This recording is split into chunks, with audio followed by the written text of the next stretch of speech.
Ya estamos en el mes 11 y bien avanzado que está. Falta poco para que termine el año. Y este año fue un año muy peculiar.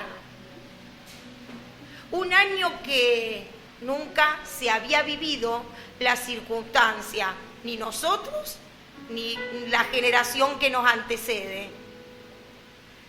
Y así como particular es y desconocido como es, lo vamos viviendo día a día, con todo lo que esto nos va planteando. Y sé que también cuando se llega a fin de año, no solamente en este año que es tan particular, sino todos los años parece que tenemos un cansancio especial, ¿sí? La gente llega ya agotada, cansada y encima coincide justo con el calor, que el calor da un agotamiento especial. Sé que las maestras, por ejemplo, cuando llega esta época ya están, porque los chicos están totalmente revolucionados y cansados.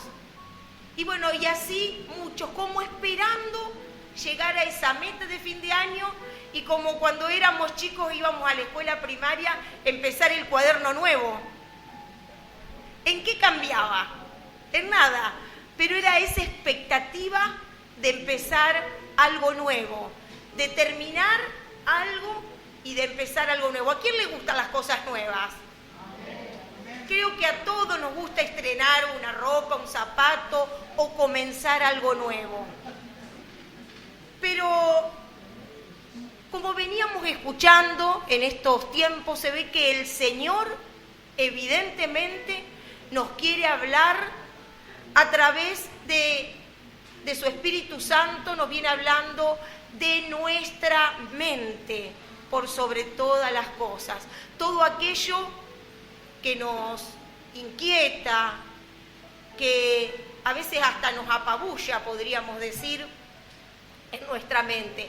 Porque escuchábamos que todo comienza allí, todo comienza con los pensamientos. Y saben que esto no nos pasa a nosotros solamente, no te pasa a vos, no te pasa a vos.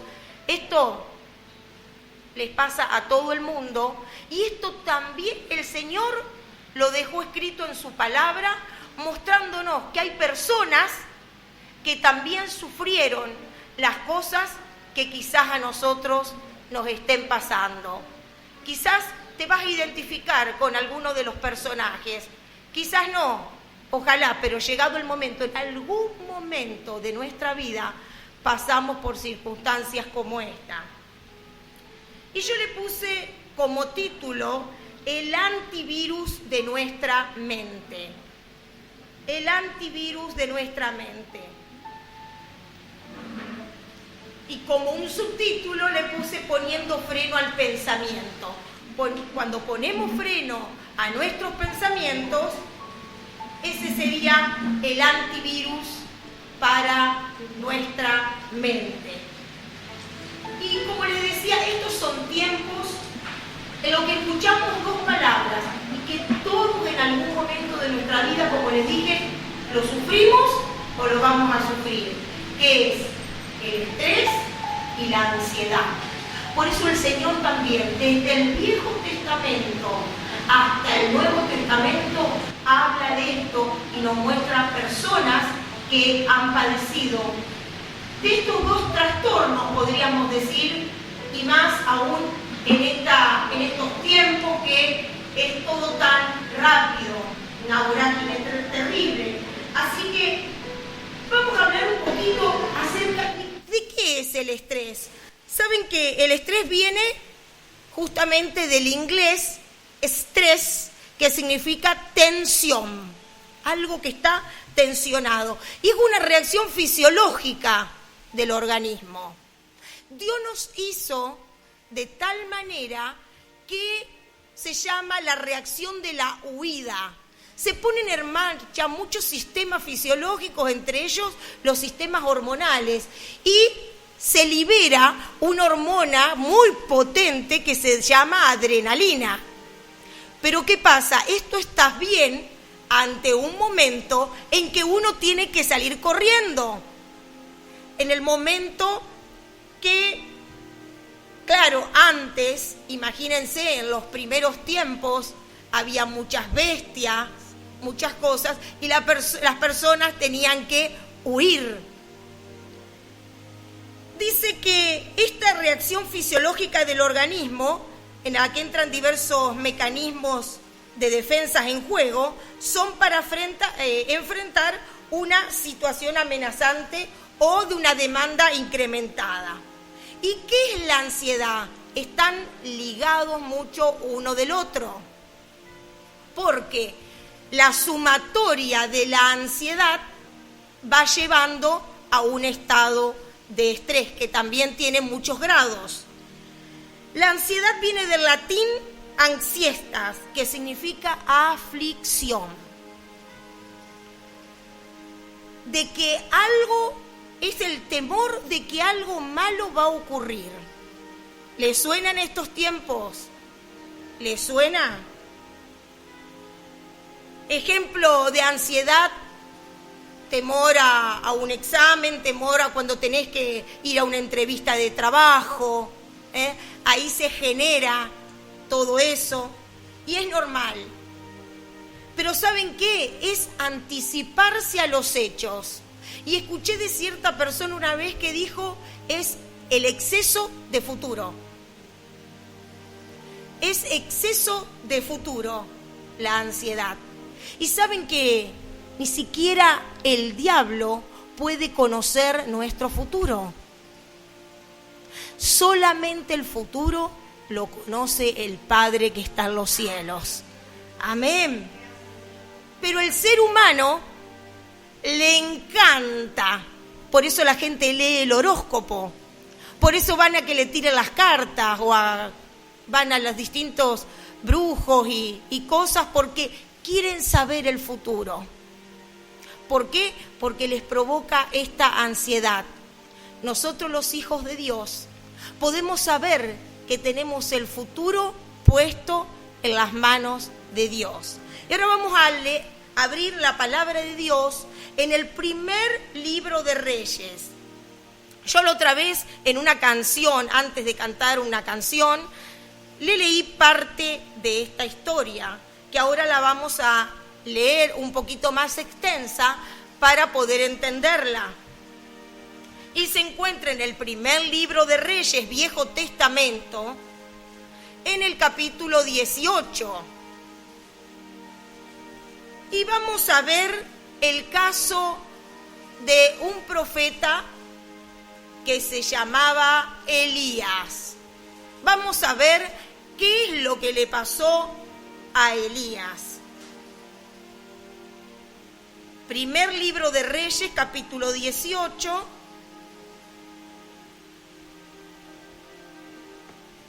Dice, vamos a leer desde el versículo 20, prestando suma atención para poder entender la historia.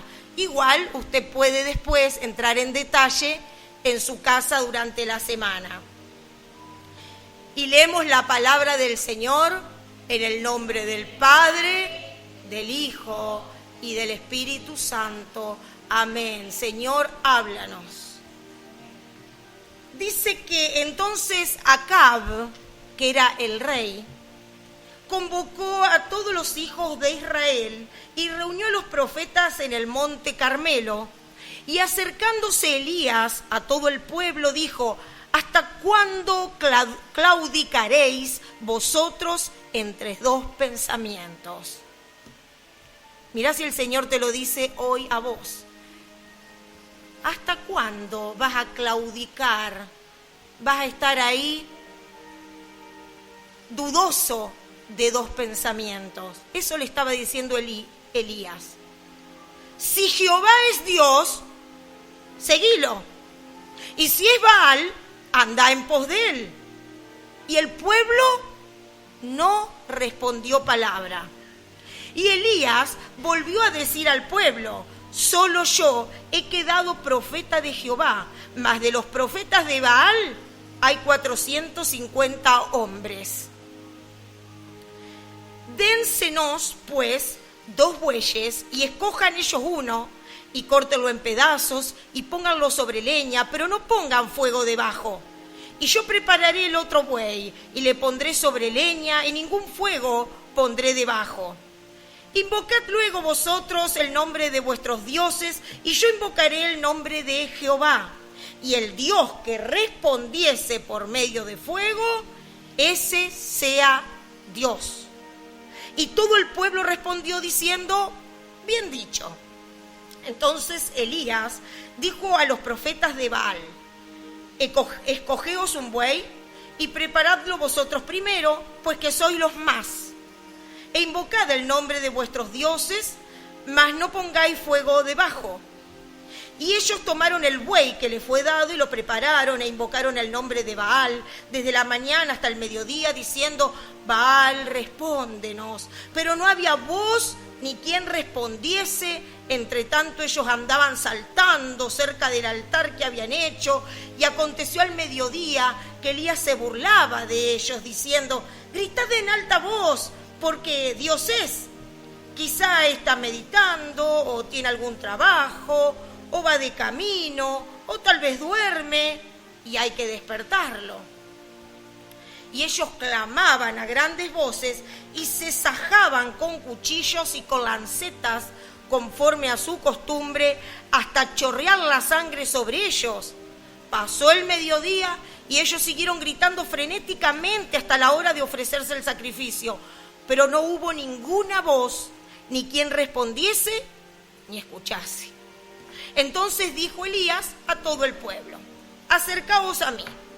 Y todo el pueblo se le acercó, y él arregló el altar de Jehová que estaba arruinado.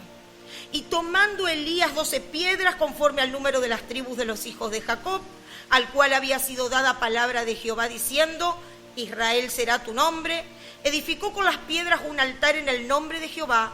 Después hizo una zanja alrededor del altar en que cupieran 2 medidas de grano. Preparó luego la leña y cortó el buey en pedazos y lo puso sobre la leña. Y dijo, llenad 4 cántaros de agua y derramadla sobre el holocausto y sobre la leña. Y dijo, hacedlo otra vez. Y otra vez lo hicieron. Dijo aún, hacedlo la tercera vez. Y lo hicieron la tercera vez, de manera que el agua corría alrededor del altar y también se había llenado de agua la zanja. Cuando llegó la hora de ofrecerse el holocausto, se acercó el profeta Elías y dijo, Jehová, Dios de Abraham, de Isaac y de Israel, sea manifiesto hoy que tú eres Dios en Israel y que yo soy tu siervo y que por mandato tuyo he hecho todas estas cosas. Respóndeme, Jehová, respóndeme, para que conozca este pueblo que tú, oh Jehová, eres el Dios y que tú vuelves a ti el corazón de ellos. Entonces cayó fuego de Jehová y consumió el holocausto, la leña, las piedras y el polvo, y aún lamió el agua que estaba en la zanja. Viéndolo todo el pueblo, se postraron y dijeron, Jehová es el Dios, Jehová es el Dios. Entonces Elías les dijo, prended a los profetas de Baal para que no escape ninguno. Y ellos lo prendieron y lo llevó Elías al arroyo de Cisón y allí los degolló. Fíjense qué historia. Elías dice, solamente he quedado yo, siervo de Jehová. Fíjense que él Dios lo había levantado como profeta de Israel. Acab, dice la palabra, era el rey de Israel también, ungido por Dios, porque Dios mandaba ungir por el profeta un rey y un profeta, por el que le antecedía, por supuesto. Dice que él fue uno de los peores reyes que hubo. Sus padres lo habían llevado hacia el camino de Dios, pero él hizo lo malo ante los ojos de Jehová más que todos los que reinaron antes de él. Dice eso en el 16:30, un poquitito antes, explica un poquito quién era este rey Acab. también él tenía un mayordomo que sí temía a Dios y que se llamaba Abdías. Dice que era en gran manera temeroso de Jehová. Eso lo pueden encontrar en el 18:3. Le dice él que él sí temía a Jehová desde su juventud.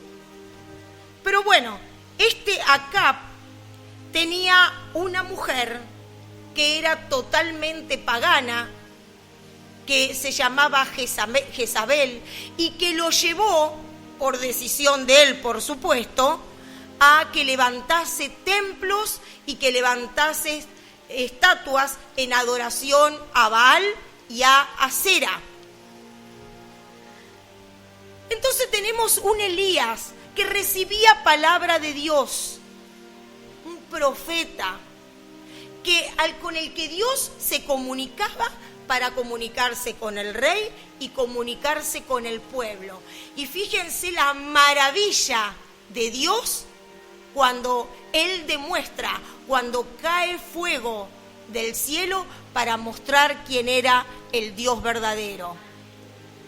Los hijos de Baal, lo que se cortaban los brazos hasta que chorreara sangre, gritaron por horas, y su Dios no respondió. Y el Dios de Israel, Jehová de los ejércitos, mostró su poder. Resulta que ahora vamos a ir un poquitito más adelante para seguir la historia, y ahí en el capítulo 19, que vamos a leer también unos pocos versículos, entonces tenemos a un Elías que le da muerte a 450 profetas de Baal. Esperen, primero antes del 19, quiero leer 3 versículos en el 18:42, que dice, porque ahí en el Monte Carmelo Elías va a predecir que lloverá. Hacía muchísimo tiempo que no llovía, y él se lo había dicho de parte de Dios, Elías, al rey Acab. Dice en el 18:42, Acab subió a comer y a beber, y Elías subió a la cumbre del Carmelo y postrándose en tierra, puso su rostro entre las rodillas y dijo a su criado, sube ahora y mira hacia el mar, y él subió y miró y dijo, no hay nada. Y él le volvió a decir, vuelve 7 veces. A la 7ª vez dijo, yo veo una pequeña nube como la palma de la mano de un hombre que sube del mar. Y él dijo, ve y di a Acab, unce tu carro y desciende para que la lluvia no te ataje. Y aconteció estando en esto que los cielos se oscurecieron con nubes y viento, y hubo una gran lluvia, y subió, y subiendo Acab vino a Jezreel. Así que después de tanto tiempo, Dios se le habla a Elías y le dice que va a llover, que le avise a este rey que va a llover. Con esto podemos entender que Elías, aparte de ser el ungido del Señor, tenía una comunión íntima con él. Escuchaba lo que el Señor le decía y iba y cumplía en dar el mensaje de él. Vayan teniendo una imagen en su mente de cómo era este siervo. Pero dice después en lo que vamos a leer ahora, en el 19, desde el 1, Acab dio a Jezabel, quien era su mujer, ¿se acuerdan? La nueva de todo lo que Elías había hecho y de cómo había matado a espada a todos los profetas. Entonces envió Jezabel a Elías un mensajero diciendo, así me hagan los dioses y aún me añadan, si mañana a estas horas yo no he puesto tu persona como la de uno de ellos. ¿Cómo estaban? Muertos. Viendo pues el peligro, se levantó y se fue para salvar su vida y vino a Beerseba, que está en Judá, y dejó allí a su criado. Y él se fue por el desierto un día de camino, y vino y se sentó debajo de un enebro, y deseando morirse dijo, basta ya, oh Jehová, quítame la vida, pues no soy yo mejor que mis padres. Y echándose debajo del enebro se quedó dormido, y aquí luego un ángel le tocó y le dijo: levántate, come. Entonces él miró, y aquí a su cabecera una torta cocida sobre las ascuas y una vasija de agua, y comió y bebió y volvió a dormirse. Y volviendo el ángel de Jehová la segunda vez, lo tocó diciendo: levántate y come, porque largo camino te resta. Así que este rey fue y le contó a su mujer, que sabemos que no era para nada condescendiente ni una buena mujer, y que, por supuesto, era totalmente pagana, y ella servía a Baal y a Acera. Entonces Acab le cuenta a Jezabel todo lo que Elías había hecho y cómo había matado a los profetas. Y resulta que por las amenazas, como leímos, por las amenazas de Jezabel, el gran profeta que estaba en comunión con Dios y traía su palabra, se asusta. Le llegó el miedo y escapó al desierto. Un día de camino estuvo escapando. ¿Tenía algo de miedo Elías? Un día entero se fue. Dice que más o menos son 200 kilómetros. Ustedes se imaginan. 200 kilómetros más o menos. Así que, como acá me dice el pastor, más o menos son ida y vuelta de acá a Rafaela, porque a Rafaela más o menos son 100 kilómetros. Y también le dice a Dios, entra en una angustia y en una depresión que le pide a Dios aunque le quite la vida. Las palabras de esta mujer fueron tan amenazantes que le creyó tanto que se puso en ese momento de un estrés tan elevado que salió y se fue al desierto a esconderse y deseaba morirse. El Señor, como también nos pasa a nosotros mismos, creo que toda persona, quizás no pedirle a Dios que le quite la vida, pero sí pasamos por picos de angustia, por momentos de miedo y por momentos en los que le creemos más a la voz del enemigo que a la voz del Señor, a pesar de todos los milagros que el Señor hacía por manos de Él mismo. Fíjense que una de las cosas que el Señor hace con Elías, lo hace dormir, se queda dormido. Y también le da agua y comida. El Señor es el primero que descansó. Hizo el mundo, todo lo que hay en el mundo, puso el orden y todo lo que hay en el mundo en 6 días, y al 7º día descansó.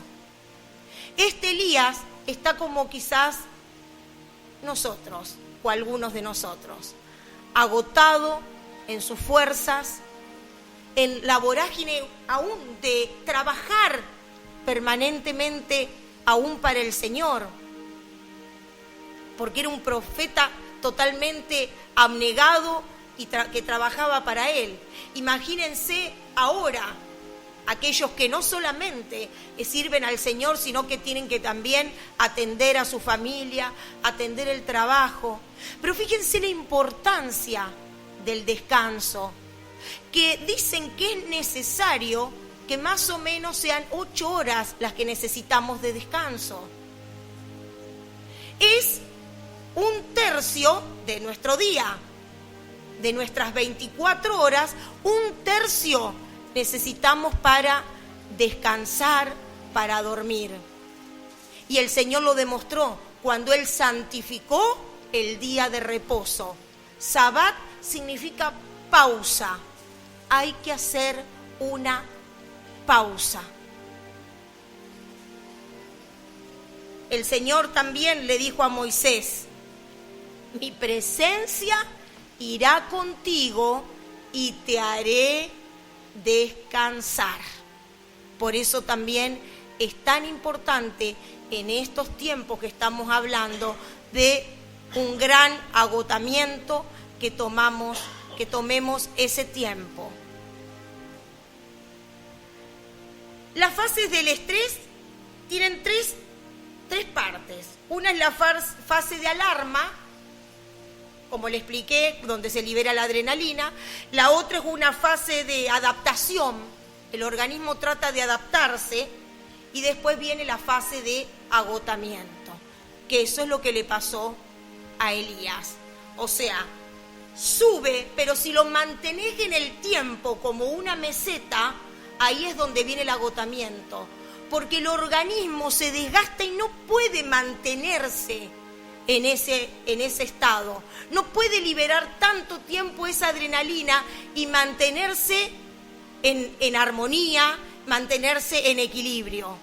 Es ahí, en esa fase, donde nos podemos desequilibrar y nos puede pasar lo que le pasó al profeta Elías.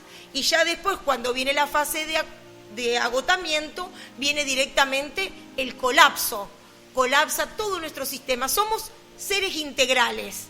Somos seres con un cuerpo, con un alma y con un espíritu. Y todo tiene que estar como el Señor lo hizo, en perfecta armonía. Porque es un círculo vicioso.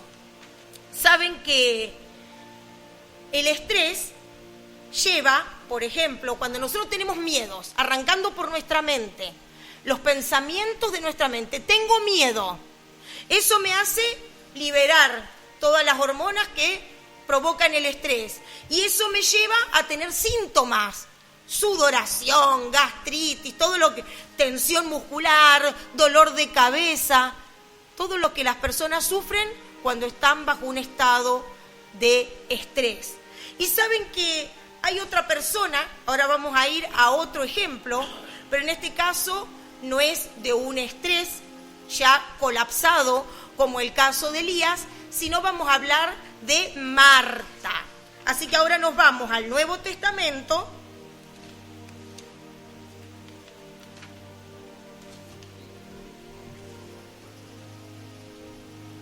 Vamos a ir al Nuevo Testamento en el Evangelio según San Lucas,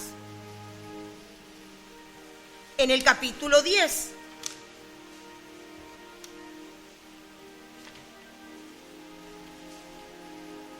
Desde el 38 vamos a leer, cuando Jesús visita a Marta y a María. Dice ahí que aconteció que, yendo de camino, entró en una aldea y una mujer llamada Marta le recibió en su casa. Esta tenía una hermana que se llamaba María, la cual, sentándose a los pies de Jesús, oía su palabra. Pero Marta se preocupaba con muchos quehaceres y, acercándose, dijo: Señor, ¿no te da cuidado que mi hermana me deje servir sola? Dile pues que me ayude. Respondiendo Jesús le dijo: Marta, Marta, afanada y turbada estás con muchas cosas, pero solo una cosa es necesaria, y María ha escogido la buena parte, la cual no le será quitada. María, dice, estaba afanada y turbada, ansiosa, preocupada, inquieta, todo porque ella estaba con sus ojos puestos en lo material, en los quehaceres, en tener la casa ordenada, lo cual no es malo. Pero ¿qué pasó? Se había ido al extremo, en donde priorizó las tareas del hogar en lugar de sentarse a los pies del Señor. Y el Señor le responde que María había elegido la buena parte. Hoy hemos venido a los pies del Señor. Hoy hemos venido a escucharlo como lo hacía María. Hemos dejado de lado nuestros quehaceres, las cosas que tenemos que hacer, las preocupaciones, para venir a alabarlo y venir a escuchar lo que Él hoy tiene para decirnos. Y el Señor nos dice: elegiste la mejor parte. Esto nunca te va a ser quitado. Si te quedás en tu casa barriendo, dentro de un rato vas a tener sucio otra vez. Si te quedás lavando los platos, dentro de un rato tenés otros platos, otras tazas, otras cosas. Tenés las tareas del hogar para hacer siempre. Pero esta parte, que es la parte espiritual, no te va a ser quitada nunca, dijo el Señor. Esto que hablamos hoy va a quedar en tu corazón para siempre, porque lo dice la palabra de Dios. Amén. Saben que ahí también la palabra nos refiere a un hombre que tuvo muchos problemas. ¿Quién es? Job. Y saben que Job en un momento tuvo tanto miedo que dice en el 3:25: porque el temor que me espantaba me ha venido y me ha acontecido lo que yo temía. Job 3:25, para que después lo lean en su casa. ¿Saben que yo he descubierto en estos tiempos,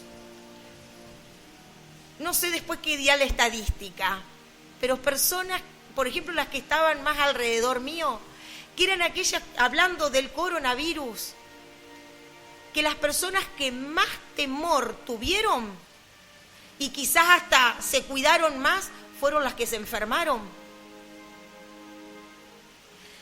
Y acá la palabra lo dice: porque el temor que me espantaba me ha venido y me ha acontecido lo que temía. Muchas veces también esto ocurre en el caso de la medicina, de la salud. Muchas veces personas que somatizan diferentes enfermedades hasta que la tienen,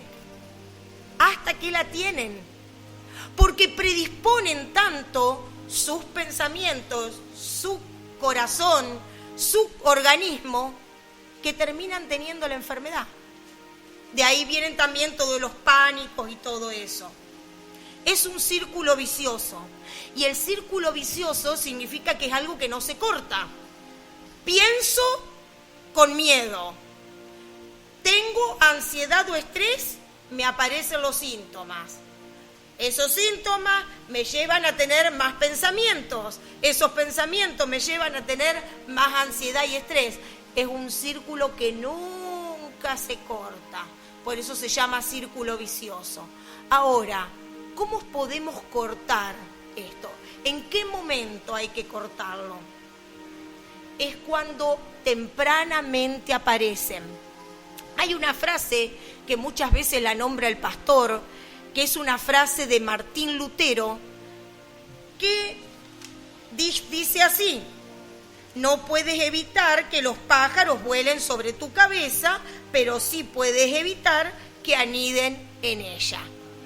O sea, cuando los primeros pensamientos de miedo, de temor, de circunstancias que nos van a pasar graves, y si ahora salgo, y si el avión se cae, y si choco, y si me habla uno sin el barbijo y me agarra el coronavirus, y así, con todos pensamientos extremistas y malos, que dicen también los neurólogos que con más o menos el 80% de lo que piensa la gente no ocurre nunca. No ocurre nunca. No estoy ahí.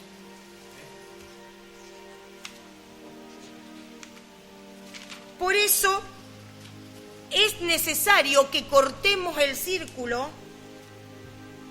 Bueno, a ver, acá el pastor me acerca un versículo, el cual 3:26, habíamos leído el 3:25, y el 26 dice: no he tenido paz, no me aseguré, ni estuve reposado, no obstante me vino turbación. También acá habla acerca del reposo. Entonces, ¿dónde debemos nosotros cortar el círculo vicioso? cuando aparecen los pensamientos. Y cuanto más temprano sea, mejor va a ser. Pero ¿y cómo lo hacemos? Me vas a decir vos. Dice la palabra del Señor en 2 de Corintios, en el capítulo 10. Se los voy a buscar. 2 de Corintios 10, en el 4 y en el 5. Porque las armas de nuestra milicia no son carnales, sino poderosas en Dios para la destrucción de fortalezas, derribando argumentos y toda altivez que se levanta contra el conocimiento de Dios. ¿Y cómo dice la última frase?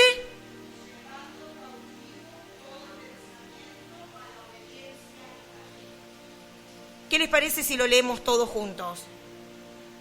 Y llevando cautivo todo pensamiento a la obediencia de Cristo.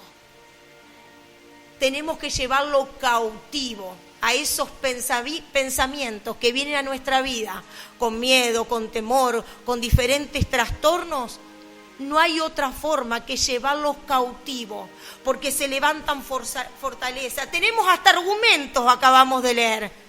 No, sí, porque si ya los médicos, los inmunólogos dijeron tal o cual cosa, hay que creer. Esos son todos argumentos y fortalezas que se levantan. Pero dice que nosotros no tenemos armas que son carnales, sino que son poderosas en Cristo para la destrucción de toda esa fortaleza. ¿Cuánto le hablaban al Señor? Gloria a Dios.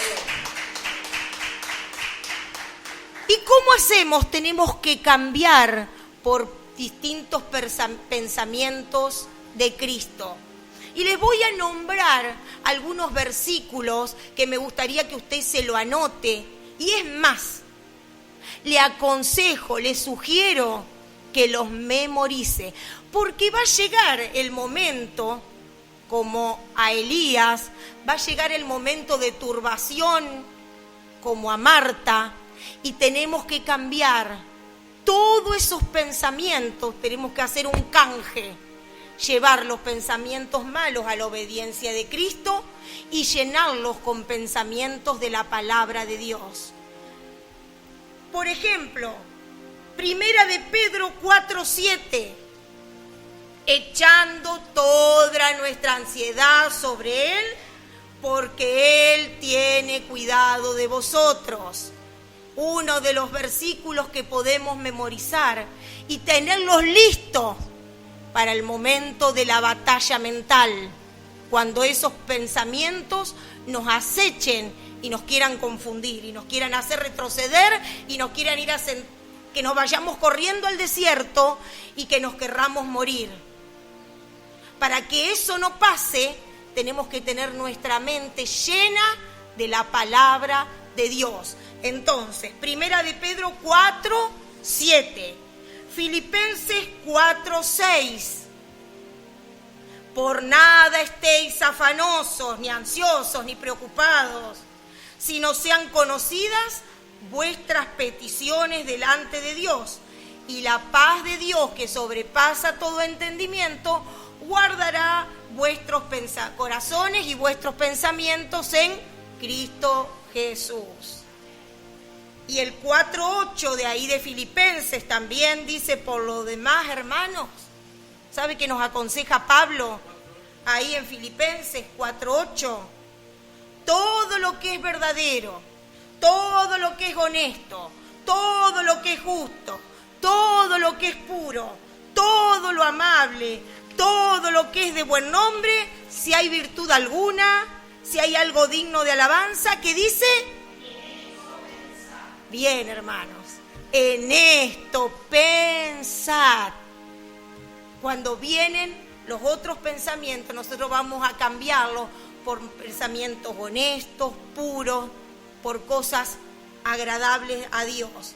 Saben que también hay un versículo que me hace acordar mucho a vos, Meli, que es el versículo de Isaías 26, que dice: tú guardarás en completa paz aquel cuyo pensamiento en ti persevera.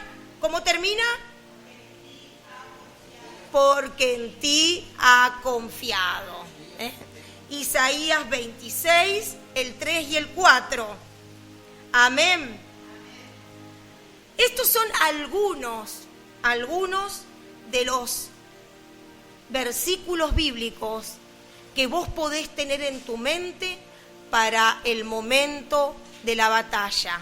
Pero también hay cosas que nosotros como seres humanos tenemos que hacer para que, como les dije, mantener también el equilibrio de la parte espiritual, de la parte emocional y de la parte corporal. No se olvide del descanso. No se olvide de que también el Señor, ¿qué le hizo? Lo hizo comer y tomar, pero no en abundancia como a veces sabemos hacer nosotros, que terminamos como los sapos, panza para arriba, sino que saludable, en una forma saludable, para tener la energía suficiente. El Señor lo hizo dormir y lo hizo comer. Se despertó, comió, volvió a dormir y volvió a comer. Hay momentos cuando la alarma te está ahí sonando, es momento de hacer un parate. Les dije que Sabbat era pausa. Es el momento a veces de una pausa. El Señor nos muestra para que no nos ocurra como les ocurrió a estas dos personas. Es necesario también no irse solo. Hay momentos en que necesitamos la soledad, pero no son la mayoría de las partes. Somos seres gregarios, somos seres que tenemos que interactuar con otros y necesitamos de nuestros hermanos también. Es necesario, como decía también, creo en una de las prédicas, no me acuerdo si era el hermano Serafino, si era el hermano Corson, que nos decía, es necesario que tengas un hermano en la fe de confianza, en quien puedas recostarte y le puedas contar lo que te está pasando.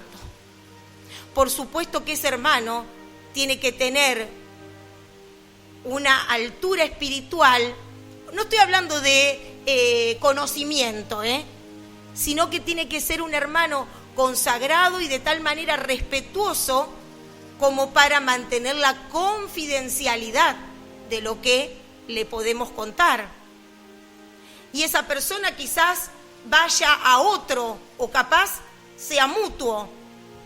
Todos necesitamos a alguien, pero necesitamos que ese alguien también sea un ser integral, que sea un hijo de Dios, para que nos aconseje espiritualmente, para que te agarre la mano y ore con vos, para que si no te puede agarrar la mano, te llame por teléfono y te dice vamos a orar juntos.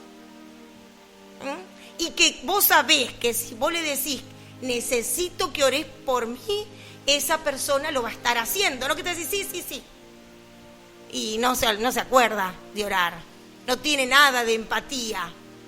Es necesario también, y si no tenés esa persona, empezá a orar y empezá a pedirle al Señor que te muestre. Acá hay hermanos, somos el cuerpo de Cristo, somos el cuerpo del Señor. No te segregues, no te vayas como Elías al desierto, no te vayas solito, porque ahí te pueden agarrar las alimañas, Es necesario, todas esas cosas, es necesario que estemos tanto con el pensamiento en Cristo, un buen descanso, como dijimos, una buena alimentación. Otra de las formas importantes también es mantener nuestro cuerpo saludable a través del ejercicio. Somos templos del Espíritu Santo. Por eso ven que está todo entrelazado. Para que esté bien también nuestro espíritu y nuestras emociones, también tenemos que mantener en forma saludable nuestro cuerpo. Y no es necesario hacer algo para al final terminar agotándose más de lo que estás, sino a lo mejor un poco de caminata, un poco de distracción, a veces tampoco es necesario algunos dicen, pero yo no tengo plata para irme de vacaciones. No importa, no tenés plata para irte de vacaciones, pero te podés ir abajo de un par de árboles por ahí con el equipo de mate o con un tereré y podés estar charlando con la persona amada o una salida en familia. Hay tantas alternativas en las que debemos tener la sabiduría del Señor para mantenernos como seres íntegros y equilibrados y que no nos llegue el momento de pasar lo que le pasó a Marta o a Elías. Que el Señor los bendiga.